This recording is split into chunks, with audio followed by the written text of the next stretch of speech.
Alright, Kofuzi here, and today I'm going to bring you a video that I've been meaning to put out for a little bit now, now that it's been cold here. And today I'm going to talk about some winter running essentials.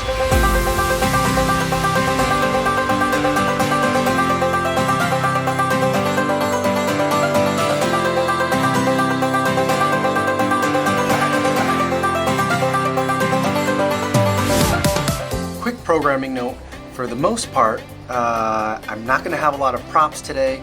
My wife's out of town. Whenever that happens, the girls usually sleep with me. Most of my running stuff is in the bedroom. I don't want to go wake them up. They're in bed right now. So I think I'm going to try to do this with mostly B-roll. But another thing that I'm going to do is, for today's video, I'm going to talk about a lot of the winter running essentials that I have. Some of the stuff can get a little bit pricey. Whenever I can, I'm going to try and give you an example, or at least post a link down in the description for a more affordable version, so you have a couple of options. Now, the first thing that I'm talking about in terms of some winter running essentials is winter running shoes. Now, these are the Nike Zoom Pegasus 34 Shield, and you can tell they're the Shield version because, at least for this year, they've got Shield written on the side. They also wrote it on the tongue. Previous years, they've only written it on the tongue. That would be your main indication that you have a Shield version. It's not a completely waterproof shoe, but the reason why you want something like this is because most of your summer running shoes are designed to breathe, to let air in, let moisture and air out. That's not really what you want when you're running in the winter. This one, the wind doesn't cut through it as much. I can feel the difference when I'm running, and it has kind of a coating on the outside that doesn't make it waterproof, but makes it water resistant. This one, for this year, they've also put like a extra grippy coating or something on the lugs on the bottom of this shoe, and the lugs do seem to be a little bit deeper or bigger than they normally are on the Zoom Pegasus. Maybe I'm just imagining that. But these so far have been holding up great. I've got maybe 170, 180 miles so far in these. The treads still look great. So I think that, I don't know if they'll last me all winter long. I'm still trying to run about 30 to 35 miles, hopefully up to 40 miles a week in the winter. So these will last me at least another month or two, but depending on what you're running on, I normally run on asphalt, and how often you're running, your mileage may vary, but these have been holding up really well. Probably the best hold up in terms of longevity for a Nike Pegasus shoe that I've had, because I do think that these kind of wear out a little bit quick. These were 120 bucks, maybe 140 bucks, I want to say. I don't have a lot of experience with other running shoes. I've only been running in Nike Zoom Pegasus for the past couple of years. If you do want a cheaper version of this, last year's version, the Nike Zoom Pegasus 33, is still my favorite looking and favorite performing Zoom Pegasus shoe. That one, if you can find them online in your size, should be like 10, 20 bucks cheaper. So that could be a little bit of a cheaper option for you. The next thing I want to talk about, I do have another prop for, is hand warmers. I love running with hand warmers. I don't have any B-roll of this because they're always, in the gloves. So I'll just run. I don't run with special running gloves in the wintertime. I just have like their thin silhouette, like just regular like black gloves, winter gloves that people would have. I run in those, and then I tuck one of the hand warmers in each like palm, and I run with that. For runs that are in the 20-degree range, my hands still get cold. I see other people out there in the same area that I'm running in Chicago that run with a lot less stuff than I run with. So maybe I'm just a little bit cold sensitive compared to other people, but this is the stuff that I run with. I like to run with hand warmers. And even with hand warmers, my hands do tend to get a little bit cold by the end of a run after about 45 minutes to an hour. And but if I didn't have the hand warmers, I definitely wouldn't be able to make it out there. The third thing that I will talk about in terms of winter running essentials is an outer layer. So I run with a Nike jacket. It's one that I bought last year. I unfortunately don't remember the name of it. I don't remember if it's a Nike Shield.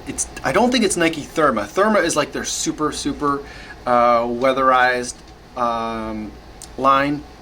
It's also super expensive, just way too expensive for me to justify. the way that I tend to layer up is I will wear a long sleeve shirt and then my Nike jacket on top of it. It's a little bit thicker, and then it has kind of like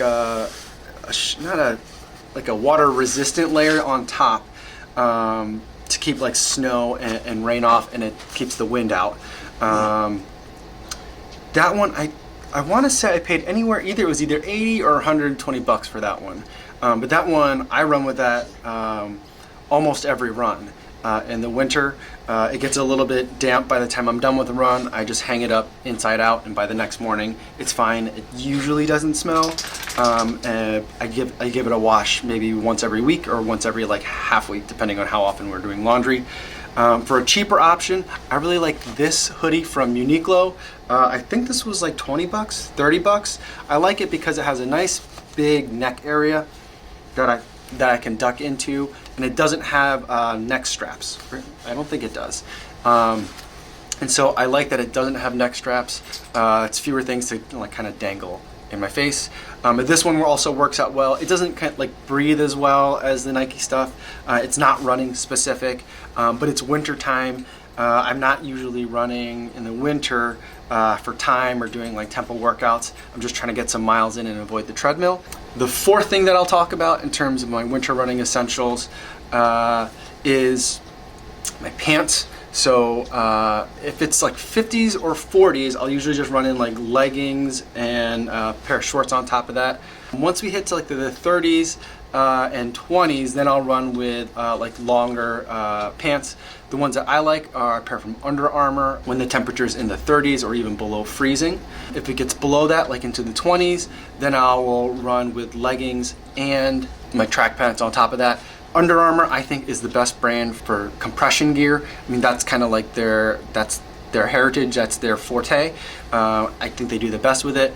But there are cheaper options out there. I've been using Drskin leggings. They're not as compressive, they're not as warm, but the price is right. They're like 12 or 13 bucks. And so you can buy a whole bunch of them. That is a layer that you don't necessarily want to rewear a whole bunch of times between laundry days. So it's nice to have a whole bunch of those on hand. And then for pants, I found this brand on Amazon, TCA. I believe they're a Canadian brand because whenever I buy stuff from them, it always has to get shipped internationally. So it takes a little bit longer. But I bought a pair of running pants from TCA. I love them. They're tight through the calf, which I think is great for running. The fit is really great. I love the material. It's been great to run in those in the winter time as well. So I think I'm definitely gonna pick up some more of this TCA branded stuff. The Under Armour pants that I have to run in for the winter, those I think were in the $60 range maybe. But the TCA pants that I bought, I think those were like under $30. So a really great value. They've held up so far through numerous washes. And they have pockets that zipper, which I think is nice and it makes sense. And the last thing, I think this is number 5 that I'll talk about, is head protection. You can run with a buff, which is like kind of like a neck warmer. I have regular buffs and I have fleece buffs. The fleece buff is what I usually recommend if you're below freezing. So if you're like in the 20s, a regular buff is pretty good up until that point, but once you hit the 20s, my face just gets too cold. And so I like to have the fleece one that covers, and I alternate it. Sometimes I have it completely covering like up to my nose, but that becomes hard to breathe. So then I'll kind of like tuck it underneath, and then I'll just kind of alternate whether it's down below my chin or up above my nose. And on top, I usually like to wear like a thicker running hat. I have 2 that I kind of rotate between. I run between 5 and 6 days a week. In the wintertime, I probably could use a 3rd winter running hat. One of the ones I have is an Under Armour one. I really like that one because it's kind of designed for outdoor activity. So it kind of has, and I don't understand the technology behind it. I don't know how they do it, but it keeps heat in, but it lets moisture out. At least that's what the claim is.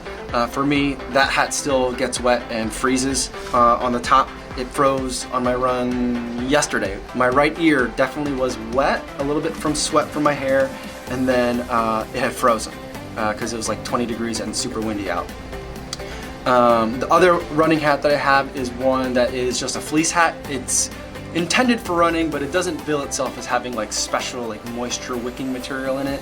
So it does get a little bit wet, My head never really gets cold from it though. The Under Armour hats are usually like in the $30 to $40 range.